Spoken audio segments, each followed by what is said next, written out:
জুসের জন্য কান্নাকাটি করছিল, এখন সে জুস খেতে পেয়ে খুব খুশি।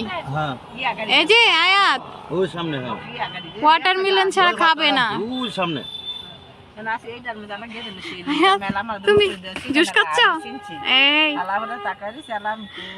জুসের জন্য কান্নাকাটি পুরা গাড়ির ভিতরে।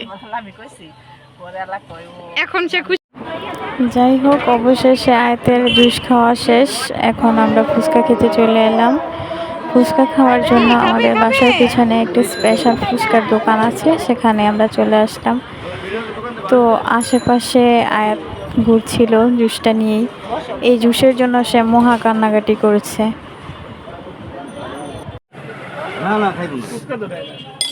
সবাই ফুচকা খায় আর আয়াত কি খায়? পেঁয়াজ মরিচ খায়।